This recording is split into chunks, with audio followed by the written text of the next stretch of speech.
Seguimos en el mundo desde el sur, ahora analizando la situación que está viviendo Europa, la reunión que tuvieron en Budapest, buscando soluciones a sus problemas.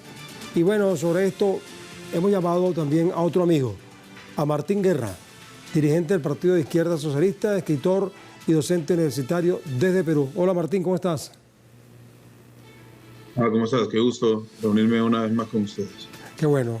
Bueno Martín, este es el escenario, ¿no? Esta gente de la Unión Europea se reunió en Budapest supuestamente para planificar cómo salir de este brollo en que se han metido desde el punto de vista económico y también bélico, porque una cosa va con la otra, y ahora con la llegada, el retorno, pues, de Donald Trump a la Casa Blanca. Así, a primera vista, ¿qué observas tú allí, Martín?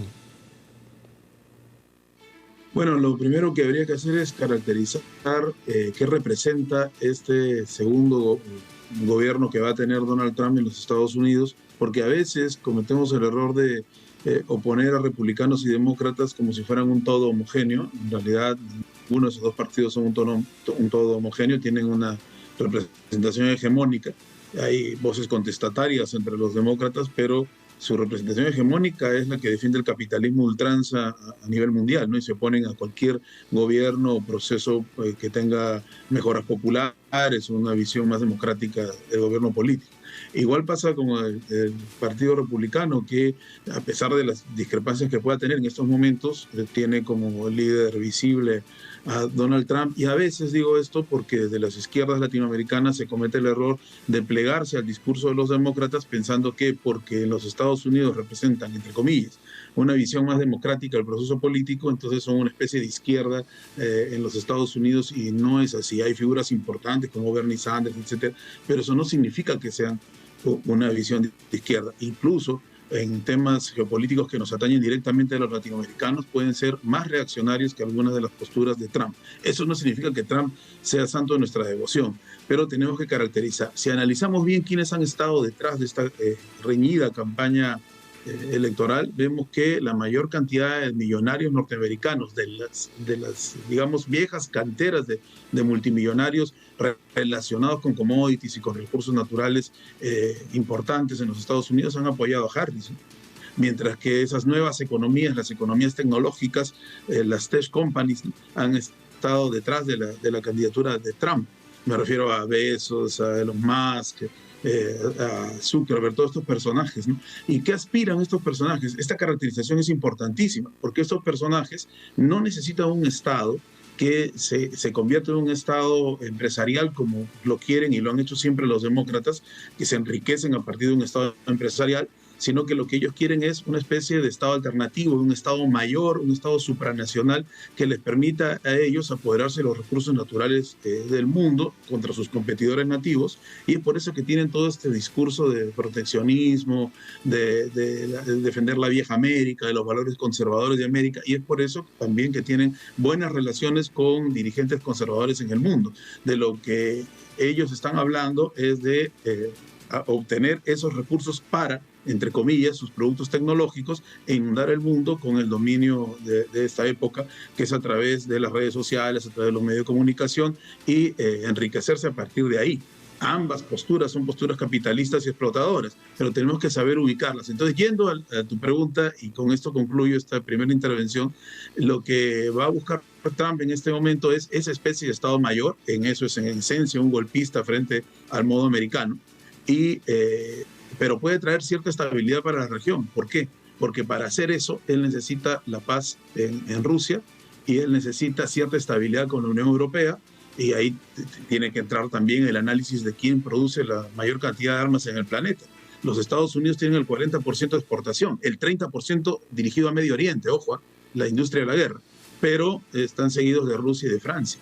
Por un lado la Unión Europea y por otro lado Rusia. Entonces necesita Trump una estabilidad para poder desarrollar su plan de apoderamiento de los recursos naturales en los mismos Estados Unidos y desarrollar esas empresas de tecnologías a nivel mundial. Es un escenario muy peligroso porque en un primer momento va a haber calma, pero probablemente el fascismo se robustezca como discurso político y populista a nivel mundial. Sí, bueno, Martín Guerra, estamos conversando con él, él está en Perú, y de acuerdo a lo que acaba de decir, y a manera de una síntesis muy simplista, aquí en Venezuela había un dicho popular, dice, es el mismo musiu pero con diferente cachimbo. Traducido a otros idiomas castellanos, es el mismo gringo pero con diferente pipa. Es decir, ¿entiendes? O sea, no ha cambiado nada. Sí, claro. Lo que cambia es el estilo de acuerdo con los empresarios que están detrás manejando las trenzas del poder económico. Pero veamos, en Europa se encuentra en uno de los momentos más cruciales de su historia política y económica. El regreso de Donald Trump a la Casa Blanca pone tras las cuerdas a Europa, debido a las políticas que ejecutará el magnate o que dice que va a ejecutar al tomar posesión ahora en enero de 2025. El republicano durante su campaña reiteró que pondrá fin a la guerra de Ucrania para que Kiev entable conversaciones con el presidente ruso Vladimir Putin. Esta decisión incluiría un recorte al financiamiento de armas a Ucrania, por lo que la Unión Europea se verá en la obligación de apoyar a su homólogo. En tanto, a los compromisos climáticos implantados por Joe Biden, Trump aseguró que va a erradicar la normativa para la búsqueda de petróleo, lo que representa una desestimación de las políticas ambientales europeas. Recordemos que este bloque lleva meses preparándose para el regreso de Donald Trump, pero esto sucede en medio de gobiernos inestables. Fíjate lo que está pasando en Alemania, en Francia, como es el caso de estos países, con un liderazgo débil y el conflicto de Ucrania sin finalizar. De aquí extraigo yo, Martín, el hecho de que Donald Trump amenaza con acabar con la guerra contra Rusia a través de Ucrania. Pero siempre que se habla de acabar con la guerra, uno se pregunta, ¿y los que fabrican las armas están de acuerdo con esa idea? Eso es muy importante, porque en realidad la guerra de Ucrania no favorece económicamente a los Estados Unidos. Eso es algo interesante que hay que analizar a profundidad. Si bien es cierto, ellos venden armas y desarrollan toda una industria armamentística y tienen el 40% de la exportación de armas en el mundo, el 30%, como te decía hace un rato, de ese 40% va en los conflictos de Medio Oriente. Es decir, el enriquecimiento de la industria armamentística norteamericana no viene tanto por Ucrania. Y al generar este problema de los hidrocarburos, en realidad genera una crisis. Es por eso que una de las banderas de las elecciones en el discurso de Donald Trump ha sido acabar con la guerra, que en realidad los está perjudicando, porque están sacando ya dineros y presupuestos para apoyar a Zelensky en una cruzada totalmente condenada al fracaso de los intereses de las economías populares, ¿no?, en los Estados Unidos. Entonces, cosa que siempre hacen cada vez que tienen una guerra. Por otro lado, Europa es un tema, porque si bien es cierto, Europa está contra las cuerdas, la Europa liberal, que tiene todo un discurso a favor de la democracia, de los derechos humanos, pero en la práctica no ha sabido gobernar. Y se ha hecho la vista gorda contra el genocidio en Palestina, y no solamente eso, sino contra las matanzas y represiones a muchos migrantes que migran a Europa producto del colonialismo, hay que decirlo claramente, ¿no? No son migrantes que lleguen de Asia o de África porque les gusta viajar o son turistas, sino porque Europa destrozó económica, moral y culturalmente esos sectores de donde provienen los migrantes. Entonces tienen una política de doble discurso, igual que los demócratas en Estados Unidos. Son muy amigos de los derechos humanos, los derechos civiles, derechos ciudadanos, pero en la práctica generan pobreza y miseria. Y eso le abre, una vez más, como en los años 30, el campo al fascismo.